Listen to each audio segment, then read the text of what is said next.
Well, so let me just introduce my guests for the morning. I have the Member of Parliament for Whole West, Emmanuel Kosi Bejira here. Good morning to you. It's been a while. Good morning. It's been a while. Yeah. Last time I was here was when we had the Christmas Day celebration. Definitely. Yes. We did a live program. Yeah, it was nice. And I hosted. With Honorable Fojo. Exactly. It was a beautiful thing. It was beautiful. So next time I'll be sitting right there, and then you'll be sitting here. It won't be bad if I become a politician. Yeah. So is that what happened on the day? Yeah, that yes, is. We the two were of them there. hosted. It was a topsy-turvy, so it was a holiday, so we decided to do that. And then also, of course, we have Andrew Japames, a Member of Parliament for 2nd D, also here. Thank you for joining me, Andrew. Always a pleasure to be here. Yeah, okay. But let's start the discussions going. But before we do that, you participated in the weekend primaries? Yes, I did. I did. You voted in your constituency? I voted in my constituency. In fact, as usual, we all agree, as many people who wants to vote as a delegate should go to their constituency and vote, and some of us have to go as early as the previous day, that was on Friday, to talk to some of the constituents, especially the delegates, to get ready and do the right thing. So I was there to speak to my delegates. The right thing was? The right thing was done. We had close to 98.88% for the former president. And that clearly shows that the people are yearning for it. 98. So you even want to you had even wanted to achieve 100. Yes, but but other candidates also had some, votes. I see. Yeah. All right, but it's over. So I guess it's over. Ghanaians, it's towards the unity of the NDC. You say? Yeah. Apart from the unity of the NDC, Ghanaians are yearning. That shows clearly that Ghanaians are yearning for the return. That thing that the NDC says, is there a statistic you did, or because when you take a voter population of about, is it 220,000 or 280,000, and then if that becomes the sample size, fine, but then that, I'm not sure, it's just full of NDC members, so that conclusion cannot be made. You see, if you consider what happened, the desire for people to even travel to their constituency to vote as members of parliament, as members of the party, and also, compare it to what happened in the previous election, the previous primaries, it clearly shows that, yes, indeed, the people of Ghana, through the NDC, are yearning for a return. I mean, Roland, let us not hide it. You're substituting the people of Ghana to be members of the NDC? No, we are part of the country. We are part of Ghanaians. So, and we know what is going on. We know that all the promises, the failed promises of this government. We know, things that are not going on well. So Ghanaians want the return of our party. And he will maintain his seat, actually, but this time around he will be in opposition in 2021. Do you feel the same in your ranks, that the election of John Dramani Mahama gives you something to think about? He's the only person they are afraid of, actually. Good morning to our cherished viewers. To my very good friend and senior, Bejira, and your good self. Isn't it surprising to you that the NDC are making these kinds of claims? He suggests that the yearning for people going back to their constituencies. These are police station executives who are selected from the communities. So they live there. Of course, a few of them may, for one reason or the other, be domiciled outside. Yes. But he creates the impression as if some general election that people have queued at Circle, seeking to go to... Can I correct him? We voted at a polling station. We didn't vote at the various polling stations. We voted at the center. You passed them. So if people Mr. Mahama provided them with money and food to go and vote. So what do you expect? Look, you guys can tickle yourself, but we saw it on social media. You think you can do things and hide? So you see social media. But your party people... Even me, they said I voted twice. Please. Social media, they can do anything. I was on Asempa with Ajani Boatin. He did not deny it. That they gave them food and money to go and vote. So when I said people what are we talking about? When people are yearning to travel... You see, do you give food when you have... Of course, it's done. So I don't have a problem. So why are you criticizing? No, I'm not criticizing. I'm not criticizing. They're trying to create a certain impression. It's based on their own volition. For me, it's very funny. Okay? These are NDC polling station executives. Who travel from their various towns. Registered members of their party. Yes. who in 2015, when Mr. Mahama contested alone, gave him 95%. He comes back in 2019 to contest another primary after losing miserably in the 2016 general election. Goes round on some unity walk, or what was it, peace walk or unity walk. The national executive declare for him. The regional executives declare for him. The entire party machinery is set up for MPs declare for him. And they want to come and tell us that the party is so much in love with him that 95%, which we all knew. I was even surprised he got less than 95%. Wow. Because I was expecting to get 100. You were expecting to get more? More than that. Because of all that was... Everything was set up for Mr. Mahama to win the election. Wow. I thought you guys now were they're saying that we were expecting them to get 55%, so we can go to town and say that their party is divided. Of what benefit would that be to us? In any event, the benchmark for winning the primary is 50+1. Whether he gets 52, 100 or whatever, he is a winner and he will be the candidate on their party ticket for election 2020. So what interest is that to us? But you guys, you see, failed promises. We are in the third year of our term. Yeah. You completed a term full. In fact, you did 2 terms. Your 2008 promises, I've challenged you to tell us whether you're able to achieve even 30% of it. We have. And now, I'll tell you. In 2012, your manifesto promise that you made to the people of Ghana, Imani says you achieved 52%. So you didn't have failed promise. And you are saying 30%. No, I said 2008 because you had 2 terms. Okay. Your 2012 manifesto, I don't have the figures for which the term ended in 2016. Your 2012 manifesto, Imani says you did 52%. So you failed 48.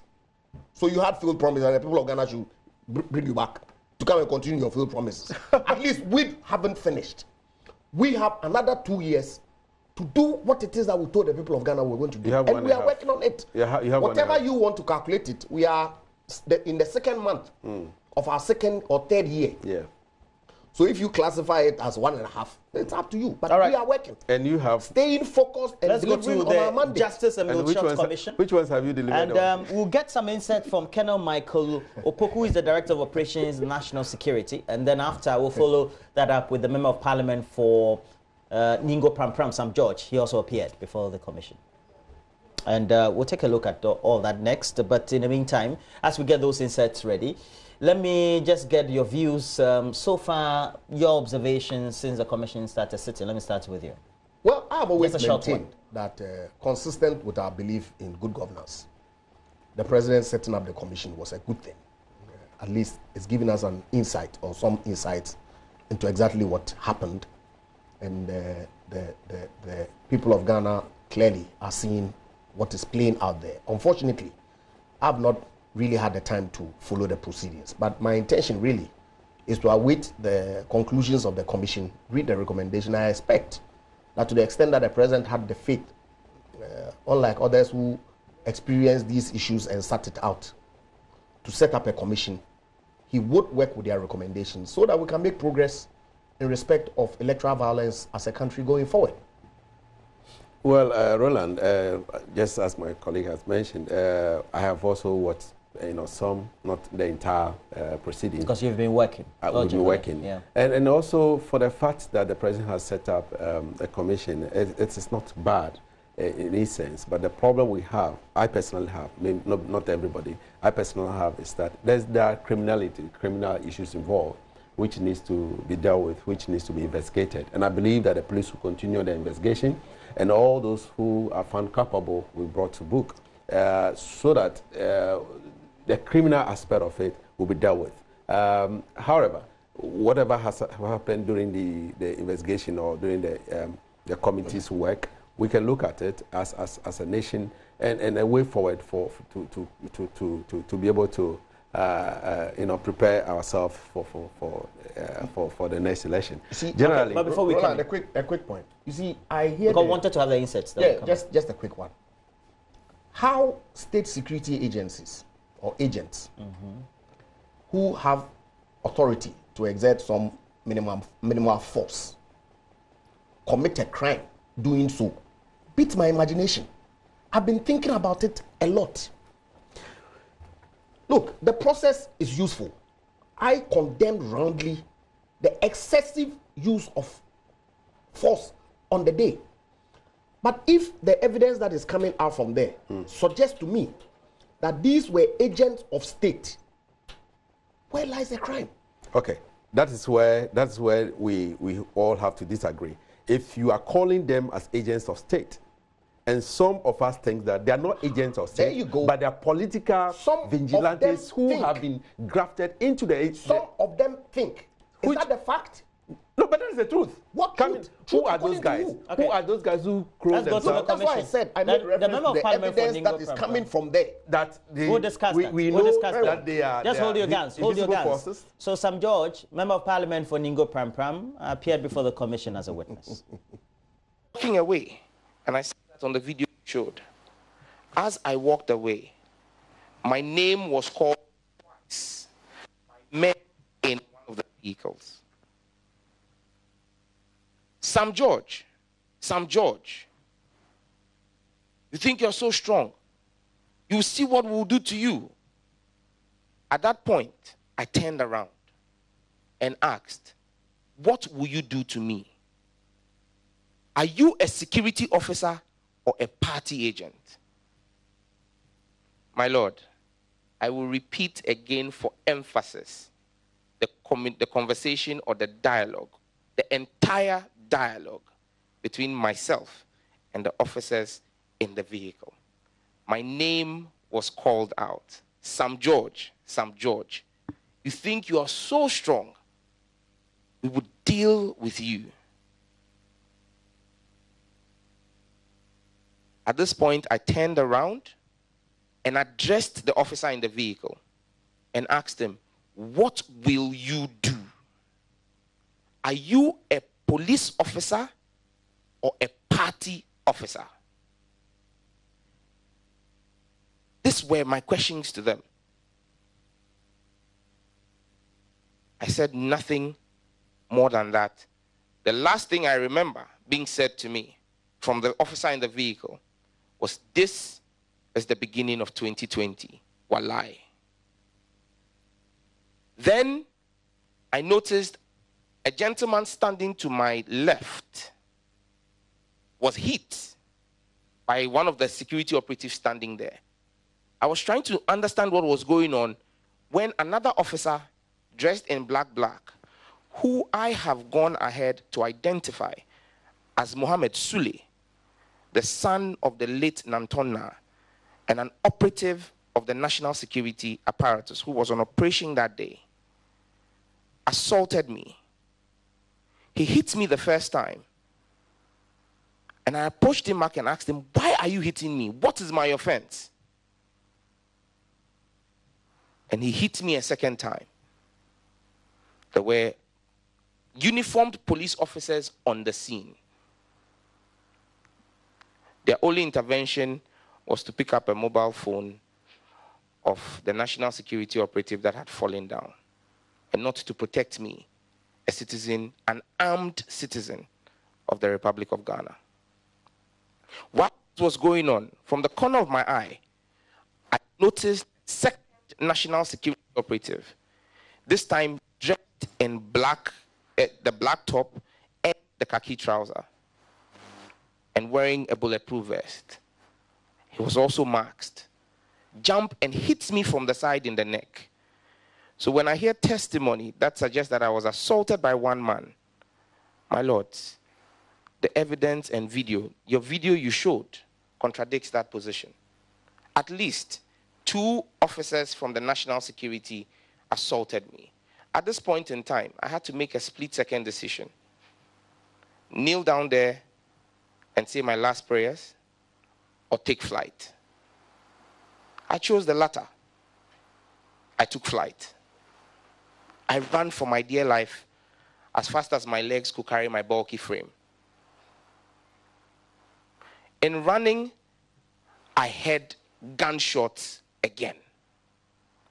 In all honesty and sincerity, my conclusion was, in all honesty, my conclusion was that those shots that were being fired at me.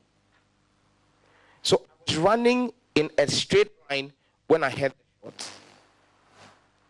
Maybe I've watched one movie too many. I realized that I shouldn't run in a straight line.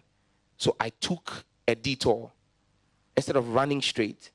That took me into the building that housed the polling station, the 3-story building. When I ran into that building, I ran into a room on the ground floor. When I entered there, I saw a man who was hiding in that room also, wearing a CTFM reporter's jacket. I saw an EC officer, and I saw the ballot box inside that room, because polling had ended. With the violence going on at the station, the EC officer had carried the ballot box and ran into that room. From that room, I saw some recordings being taken of what was going on outside in the park. At this point in time, it appeared to be a free-for-all, beat anyone you can see.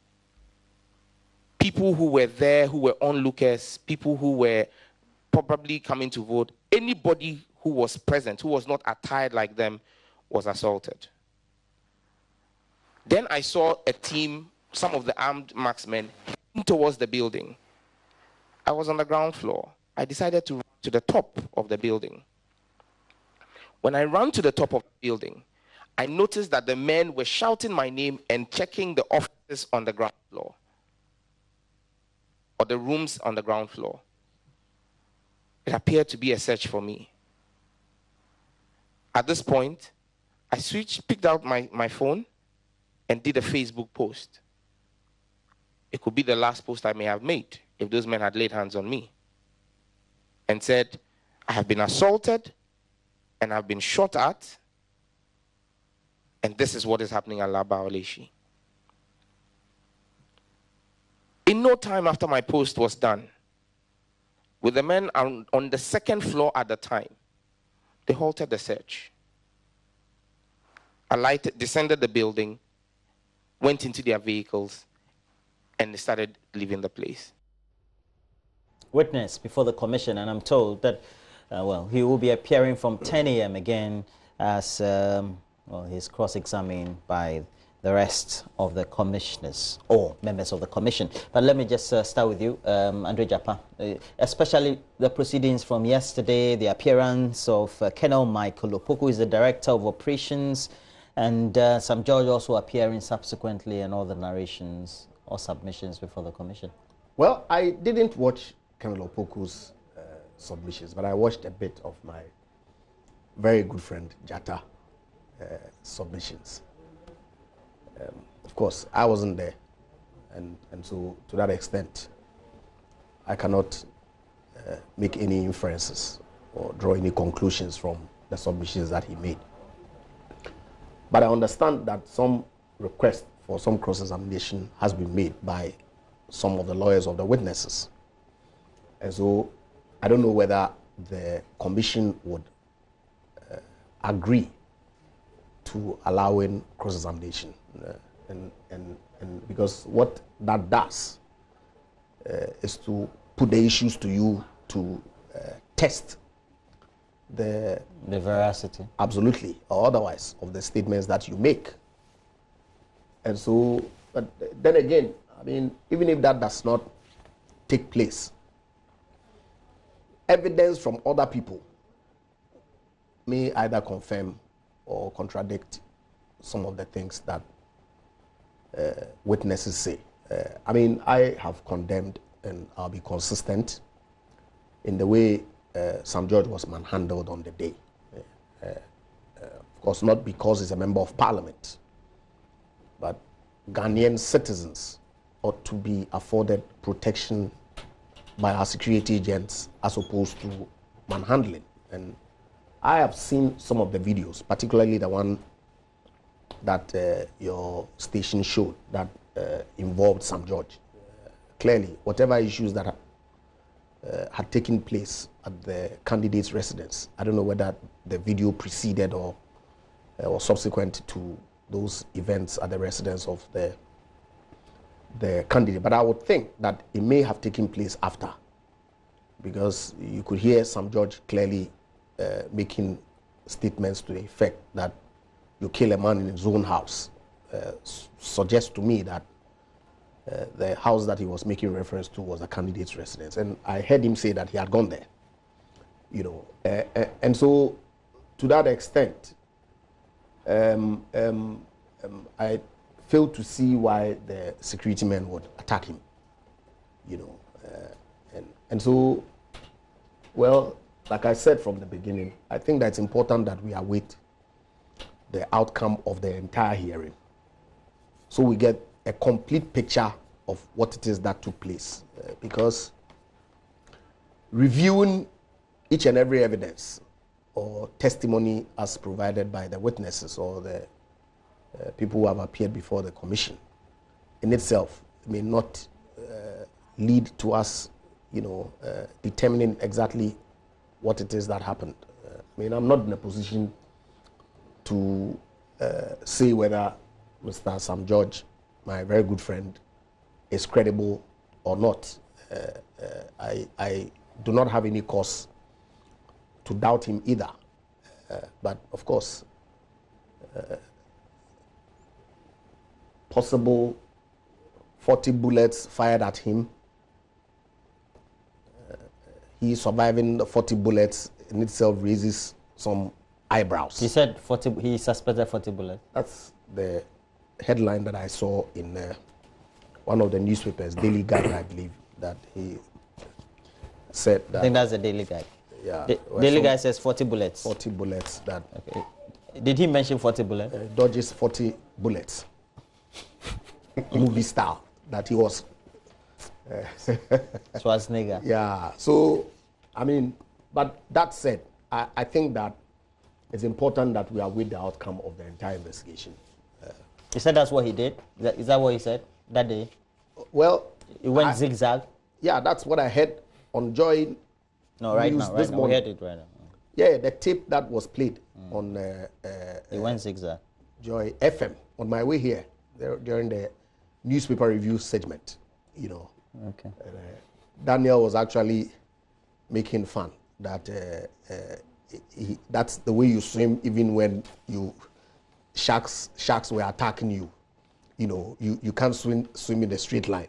You need to go, you know, zigzag so you can avoid the shark, and I guess that's how bullets are. I didn't know Daniel was but a shark swimming. I don't know, you know. So, but I think that the commission's process in itself would come to one conclusion or the other, where condemnation ought to be made. I would fully support it. Where people are found to probably over-exaggerate some of the issues, we'll roundly condemn. Because I think that the entire exercise, as the President indicated, was to enable us get to the bottom of election violence. I was hoping it would go as far back, but I understand that there's some line in the... Some retrospection. Yeah, you know, so that we can have a comprehensive look at the issues that foment electoral violence and find some lasting solution to it.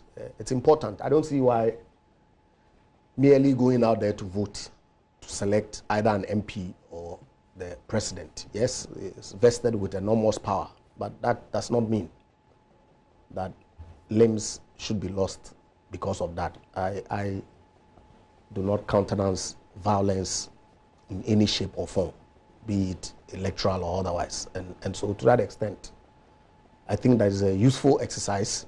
People have disagreed, even within our party, why, you know, ministers of state should be subjected to this open, you know, unhindered inquiry. But I think that I support His Excellency the President fully. There's nothing to hide. It's the truth that we want to establish, and that would inform us on how we take decisions in conducting of our elections going forward. Let me commend my friend for coming out boldly to condemn. He's one of the few people I heard condemning the incident. Some would say, among the rank and file of the MPs who are MPP in Parliament. Of course, my colleagues. And he's one of the people who I do my heart for condemning it and not using or deciding to do politics with it. It is true that we have this issue. Unlike what you guys are doing. Some judge is a star witness, one of the star witnesses, especially when we saw the first video. It was some judge that we saw. His first tweet or his first message that was sent to the world when he was lying there drew our attention to the fact that something was happening there. And so his evidence that he gives at the commission should be taken seriously. I also heard this morning when I was coming that he dodges 40 bullets because he was able. He said he asked people to bring the bullet shells and some live bullets. The casings for that in itself is dangerous, for him to present at the commission. It is. Well, so because your colleagues were making fun at on the radio station about the fact that it's a crime scene. He said he dodges the bullet and through all kinds of means, but that's fun. The fun of it. It wasn't a serious issue at all. But Roland, the real issue about this thing is that when you watch the video, you were there. You witnessed everything.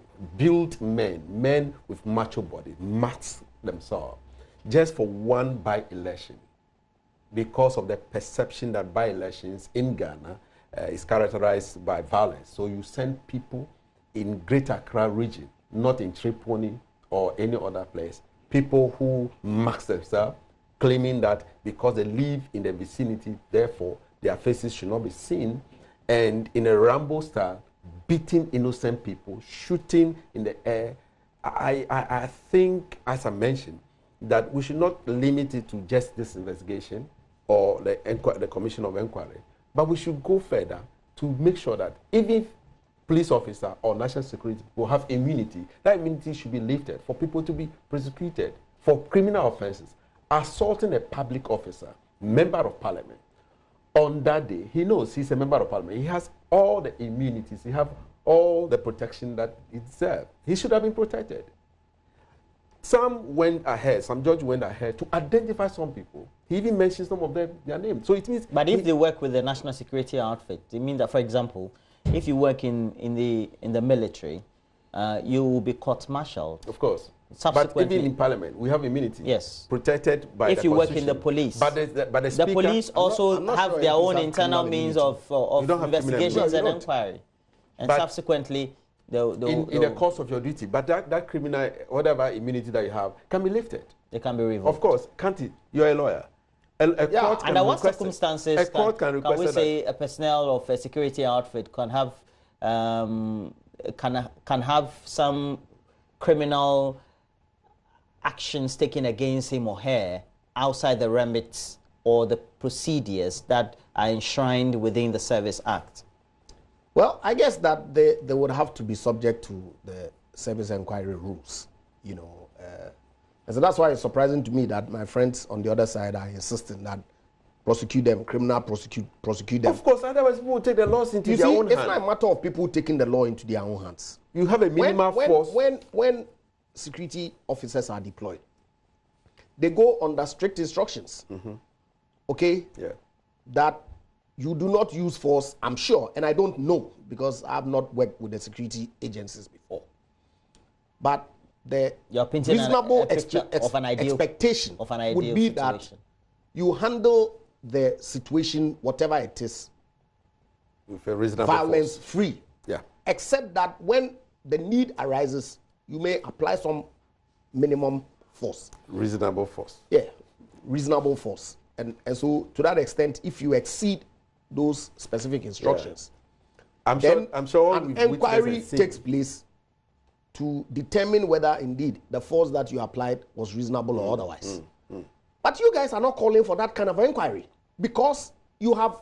No, we said police should investigate. Wait, please. You see, you have set your own facts, distorted as they are. After for condemning this, please. It should also go ahead to say that, yes, you see, the people should be prosecuted. To say that these are invisible forces who were given military accoutrements to go and torment people. That's the narrative that they're putting out there. So let me explain to you. Is that the fact? Let me explain to you. When the commander has come to say, look, these are operatives of state. At that point, wherein lies your call that the police should conduct an investigation to prosecute these people? Why? What you ought to be calling for is for a service inquiry to determine their culpability. No. But it serves your political purpose to play mischief. Honorable. And that's exactly what, look, I've condemned their actions. The police but beyond that, you guys are playing politics with the situation. Because you sit here, you heard him, that if he was in Accra, there is bad. Any other place, then it's okay. I didn't say so. But that's the implication of the statement that you made. No, that's not the implication. Every location where violence is applied in an election should be condemned. Roundly. Yes, I agree. So condemn Tripoli and Talensi and all those places. You haven't. I said that in Accra, in the glare of all the international... In the glare of what? In the international community. Talensi, the international community is not there. They are all there. That's why the former president went to show videos and added concocted ones, unrelated videos, to say that those people had been camped. They had gone to Honorable Ejaku's funeral. So let me showed all that continue to the international community with intent to deceive. So let me finish. Okay, but I'm talking, and you are interjecting. No. No, he gave me the floor. Did you give me the floor? I did. Okay, continue. Stop heckling me. Are you done? He's my senior, you see, so I treat him with some modicum of respect. So let me conclude. Okay. I mean, so let's be sincere with ourselves. This was a terrible situation. I agree. Okay? We saw the reaction of the security forces. And we may be entitled from where we sit without necessarily knowing the exact details whether the force that he applied was reasonable or not. And I come to the conclusion that it was excessive. Yeah. And so to that extent, I've condemned it. But stop playing the politics. And let's ask key questions, because if we fail to do that, then it will turn into an MPP NDC matter. And this thing will ultimately... So you're saying the politicization is a... Absolutely, it's completely unwarranted. So where the politicization comes in is the fact that all those guys who mask themselves, first of all, our view is that we ought to know when they were employed. If you say our view, you mean... NDC. When were they employed? Have you formally come out with the... Or you mean the rhetoric from what we are saying? He said we are playing politics of it. And our view is that when were they employed into the service? This operatives, when were they employed into the service? 2, when were they trained, or when did they have their training as a national security operatives? 3, were they trained to carry arms? Were they trained to know how to use minimal force? And if they are national security operatives, as we heard from the inquiry, the fact that some people are not trained to hold guns, but they are trained to give information. And from what we understand from is it Opuni? Opoku. He said they have how many people? 30 trained personnel who were deployed on that day. But they have additional people coming from somewhere else. Those additional people who are the ones that you suspect. Whether we suspect or not, we are calling for. You see all what they're doing? No. Listen. All of them who on that day, and happily they have even submitted their names. So we will get to know whether they were employed by the state or their invisible forces, Delta Force. Just hold your guns, you haven't finished. Let me get onto the phone line. Speak to Madam Catherine Wood. She is a PRO for the Justice Emil Short Commission of Inquiry. Good morning to you, ma'am. Good morning, and good morning to all your listeners. Okay. And so far, it looks like the proceedings have been very good, well organized, and Monday's proceedings also were apt. But we do understand, based on how yesterday's proceedings concluded, that the Member of Parliament, who is a witness before the Commission, Sam George, will be appearing again today. Yes, you're quite right, and thank you for the compliment. We were actually doing our best. Yesterday was day 6, today will be day 7, and indeed the Honourable Minister for Ningo Pram Pram Sam Nate George will be coming back again this morning when the sitting begins to sort of complete his testimony to the commissioners. Now, how long is he expected to be there, and in what form is his sitting, or is the interaction going to take? Is it just going to be a normal cross-examination? Well, the modus operandi, or the operations of this commission, comes with a methodology where you can either have an oral witness or a written witness. So the MP is coming in as a witness, and so it is expected that the questions that will transpire will lead to a closure today of his part of witnessing to the incidents that occurred. So we don't expect it to be longer than 45 to an hour. How many other witnesses will be called before the commission today then? Well, as time will permit, because, we as a commission, we do not actually preclude what the questions will be. These are not predetermined, so one cannot actually know how long it will take. If time permits, we're hoping to bring in some of the active investigators from the East Legon police station. So we, time permitting, we should be able to have DSP Abena Benewa Kobena. She's the East Legon crime officer. Hopefully, we could also have Chief Inspector Charles Panfred. He is also from the East Legon police station. And time permitting, we might be able to put Detective Inspector Sule Jallo on later on in the day, and he is the East Legon. He's from the East Legon CID. Well, thank you very much, and I wish you all the best for the day. It's a pleasure. Thank you, too, for your time. Have a good day. Okay, so that's Madam Catherine Wood. She's the PRO for the Justice Emil Short Commission of Inquiry, and giving us good service there with those responses. But you were also on the floor. So what I was saying, Roland, was that, in fact, on Tuesday, the Tuesday after the incident, when members of parliament decided to go walk to the police headquarters, one of the reasons why we went to the police headquarters was the fact that some, after the incident, went to Legon police station to report the incident, but his statement was not taken. The CID said he was not going to take his statement, and that they will come and take the statement from him. And we thought that was not the right thing to do.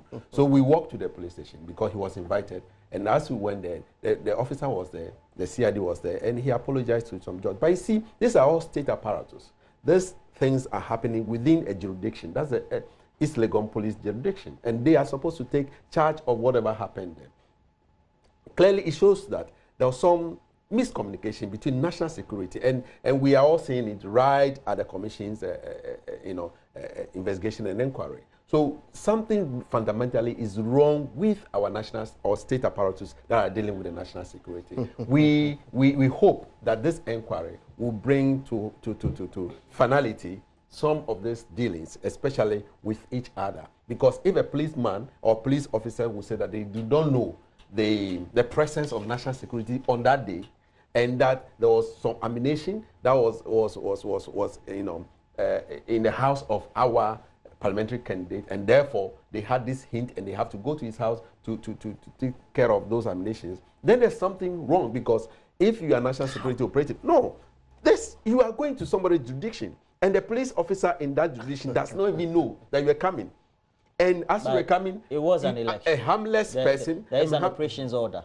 I don't have problem with that. But a harmless person, you are going to his house and you mask yourself, macho men, and to the extent that beating people, they were operatives of national security. They are not. Are supposed to be. The fact that they are well built doesn't mean they are.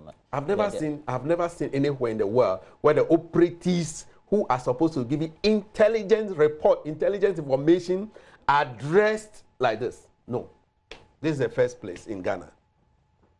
Now, at the end of the day, yesterday there was a response from Mr. Samuel Nate George about the Hawks, and this was asked by one of the members of the commission, and whether they were. So it's a community-based organization. Exactly, whether they were one of the of the, how do we call them, party militia of the NDC. And he said they were community-based organization. Okay. But at the end of the day, we also know at the State of the Nation address, the president said the two parties need to come together and deal with this phenomenon. You see, the lack of sincerity. There needs to be some synchronization too. Absolutely. Some buy-in from I agree with the president entirely. Because he re-echoed my position all along. And I'm sure it's been his position as well, all along. That a situation where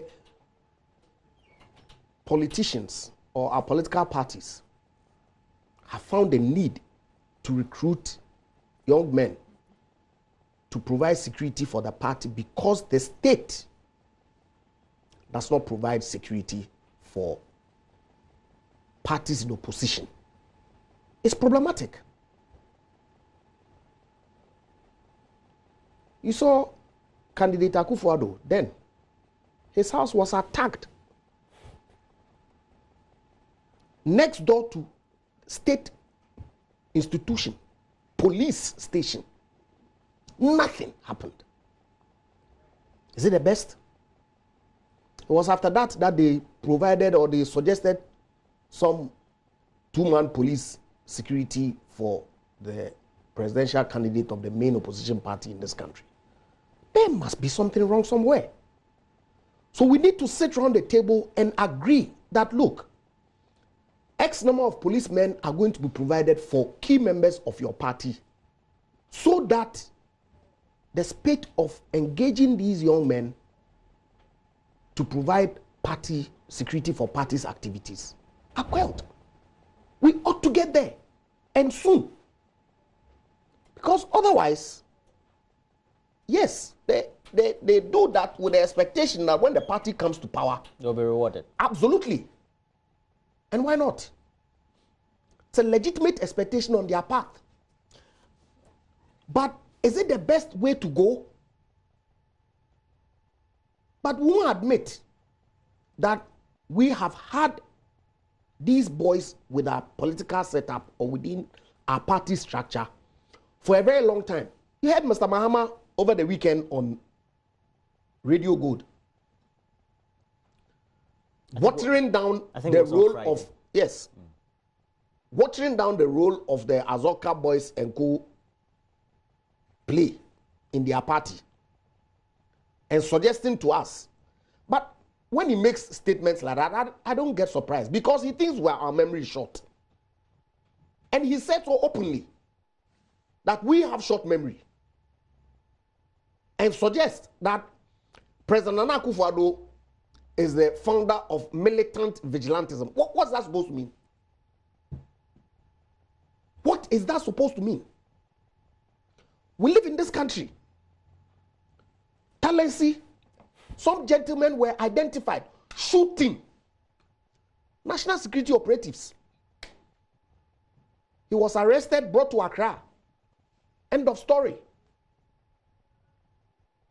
But we won't admit, we won't be sincere that, hey, guys, we agreed to the president's call. Let's sit around and see how we resolve this problem once and for all. You saw him going around during his unity walks. People in Hawks uniform, well-built young men. The pictures are there. Guarding Mr. Mahama. And they were beating people. I haven't said they were beating people, but I'm saying that these boys exist within both parties. It's a matter of fact. But they deny it. Such that today, Sam George sits on national TV to tell us that they are a community-based organization. They provide boreholes. How sincere is that? Did they say are we serious as a people? No, community-based is an NGO. It's an NGO. NGOs do what? The Hawks the Hawks provide boreholes. Delta Force, what do they provide? I don't have a problem with whatever attribution. But I know that they provide security for the party. But you're saying that there should be the admission and introspection by both parties. Fantastic. I think that his point is right. No. I don't dispute his point. But you see where he start going to the fact. But the Hawks can be Azoka boys. They can be community. Were they beating people? No, but that they haven't beaten people in the past. But the next time they haven't beaten people in the past. By-election, we'll have if the NDC was in power, for example, we would have the Azoka boys and the Hawk. When they haven't beaten people in the past. When you have President Mahama coming out to say that somebody is a father of he created these vigilante groups, we should understand. When because they beat, because look, Roland, when they beat Roland, Dr. Obeda, someone sat in the seat Roland at your Congress and couldn't wake up to even go and use the washroom. We've forgotten. Who beat who? They didn't beat people in Lagos. They didn't beat people in Lagos. They didn't beat people in Lagos. No, they did not. Why would I come to an NDC function to come and do what? So I would not be there. You heard somebody saying that somebody was beaten. False? Are you denying it? Yeah. We are all witnesses. Are you denying it? No, we are all witnesses of the fact that continue, guys. Sit there. A whole national security regional officer in Kumasi was beaten by this vigilante group.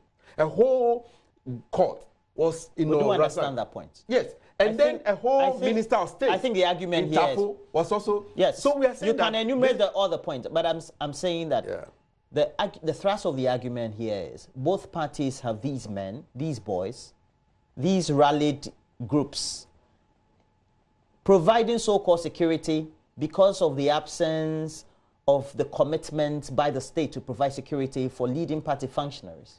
And it's important that the commitment is there from both parties, so that when the rhetoric is that we need to rid the parties of militia, then the commitment and the buy-in is from everybody, and then we find a solution to that. I think that's the argument of Mr. Mensah. You see, I agree with you, and I also agree with what... You seem to be behaving like some judge yesterday at the sitting, denying that there is the existence of party militia in both parties. We all agree with Joy FM that we should disband political vigilantism. I mean, it's something... Show the agreement here. And we all support it. Supporting means that we should disband them. We are treating... But you are claiming you don't have it. Who claims you don't have it? That's what your claim is. Claim that we don't have it. And that yours is a community-based organization. We said they are community-based organization. Can you imagine? Yours is not community-based organization. Because you disrespect us, the people of Ghana, so much, you can tell us anything and get away with it. Let's admit the truth. We know it. That they exist. We go round with you. We live in the same communities. But you're saying that that's what you are saying. You are saying that they're community-based organizations. They are community-based organizations. Community-based organization. If they are not doing anything, what do they do? They support the community. They support the vigilant. They support.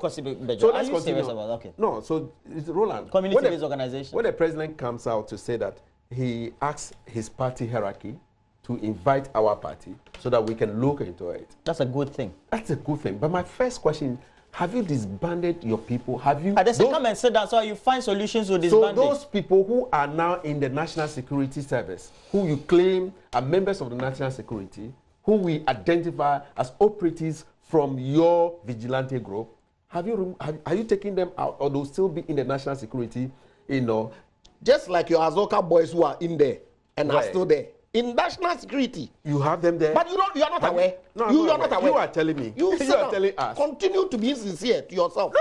I don't know. Continue. I don't know if any Azoka boys in the national to be insincere to yourself. So if you have any Azoka boys, if you have any Azoka boys, because you see, let's take them out. Look.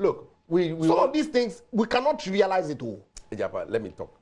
You have finished. They will come back to let us all agree as a people that as a nation we don't want any security forces, parallel security forces, either from a party or from any other institution.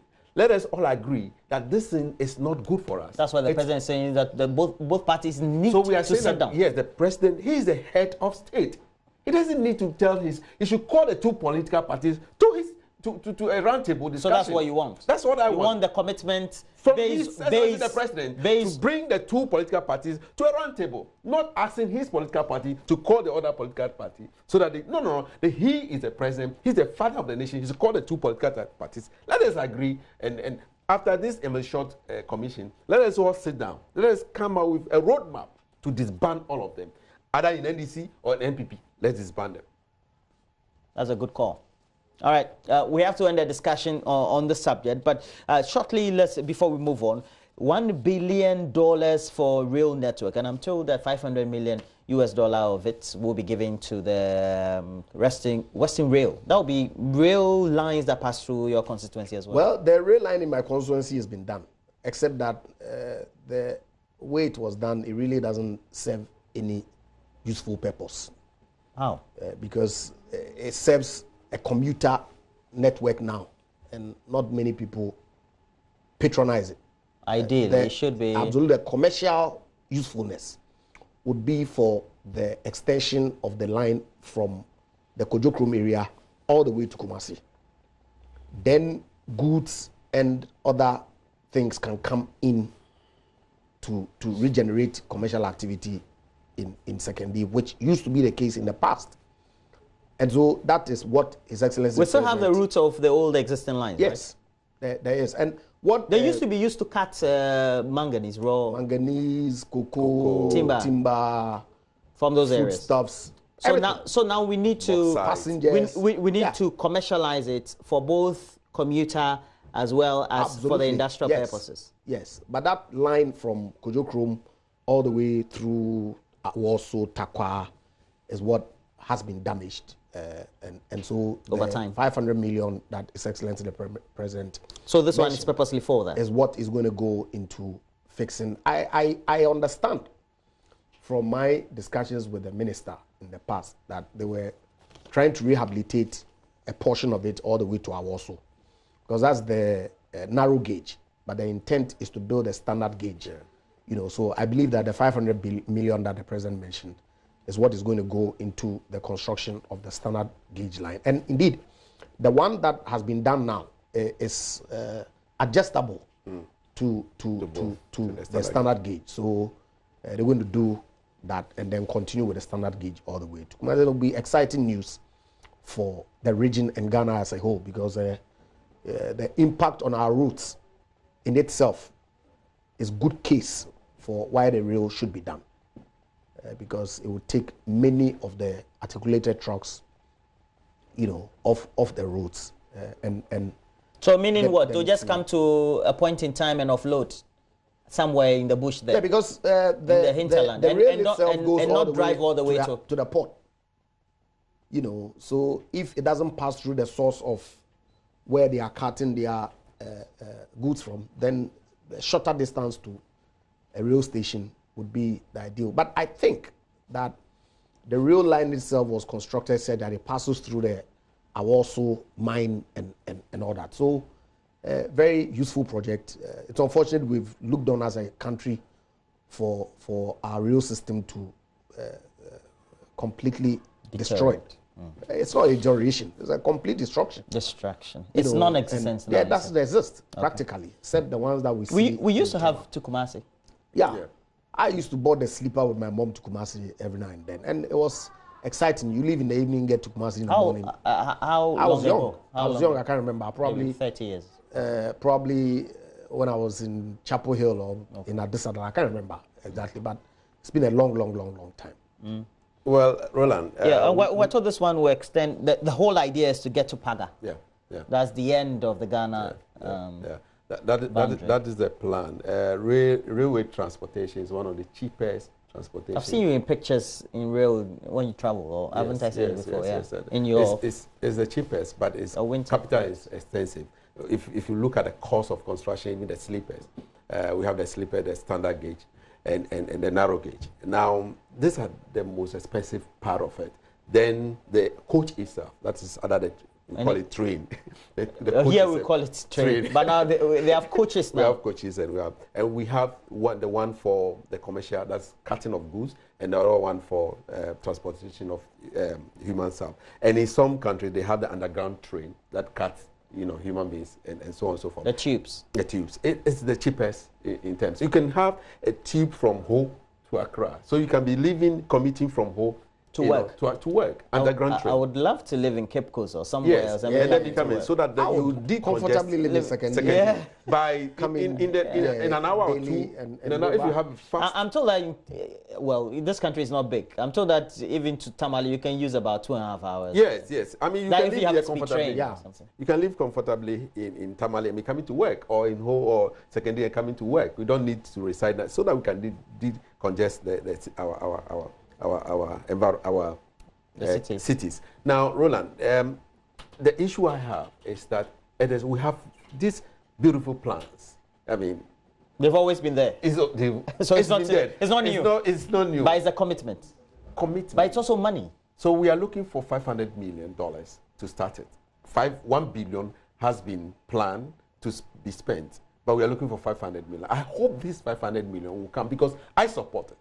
Anything that has to do with infrastructure, I support it wholly. I pray that my friend's constituency will very soon enjoy this railway rehabilitation, and the railway will be working there for all of us to go and commission, being a member of the infrastructure committee in our party. Well, Ethiopia, they have a nice commuter train system now, well organized, structured, and put up by the Chinese.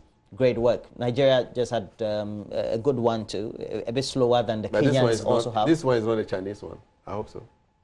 The 500 million is not coming. Well, the Chinese they work very fast, and the money is available. It's possible. But now we're looking at the funding sources, so I'm praying that we get it. I'm excited about it because but many of the statement was that government has committed 1 billion, not looking for. No. Read it. Read the story.